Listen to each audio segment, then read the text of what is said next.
अभीरा और अरमान की जिंदगी ने ली नई करवट। वे हमेशा के लिए एक दूसरे से जुदा हो गए। जी हाँ दोस्तों, यह रिश्ता क्या कहलाता है कि अपकमिंग ट्रैक में एक बेहद इमोशनल और चौंकाने वाला मोड़ आने वाला है। जब अभीरा अस्पताल पहुंचती है तो वह एक बहुत बड़ी गलतफहमी का शिकार हो जाती है। वह देखती है कि मायरा अस्पताल में गीतांजलि के साथ है और उसे लगता है कि मायरा गीतांजलि और अरमान की बेटी है। अभीरा के दिल पर मानो किसी ने वार कर दिया हो। उसे यह तो मंजूर था कि अरमान उससे नाराज है, लेकिन यह बर्दाश्त नहीं होता कि अरमान ने अपनी बेटी की जगह भी किसी और को दे दी।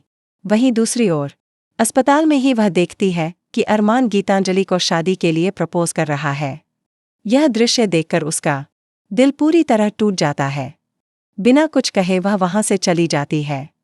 इसके बाद वह दादीसा की बात मान लेती है और डिवोर्स देने का फैसला कर लेती है। वह खुद डिवोर्स पेपर्स देने माउंट आबू पहुंचती है, लेकिन वहां पहुंचकर उसे पता चलता है कि आज ही अरमान और गीतांजलि की शादी है। शादी के मंडप में उसे मायरा भी दिखाई देती है, लेकिन इस बार मायरा को देखकर उसे कोई गुस्सा नहीं आता, बल्कि एक अनजाना सा प्यार महसूस होता है, जैसे कोई अपना हो। अभी तक तो वह यही मान रही थी कि मायरा गीतांजलि की बेटी है, लेकिन जब वह देखती है कि जिस सिंदूर का हक अरमान ने कभी उसे दिया था, वही सिंदूर अब बिना पूछे वह किसी और की मांग में भरने जा रहा है, तो उसका दिल बुरी तरह चूर हो जाता है। वह अरमान के पास जाती है, पेपर्स उसके हाथ में थमा देती है और कहती है, अगर तुम्हें जिंदगी में आगे बढ़ना ही है तो गैरकानूनी ढंग से क्यों, कानून के हिसाब से आगे बढ़ो।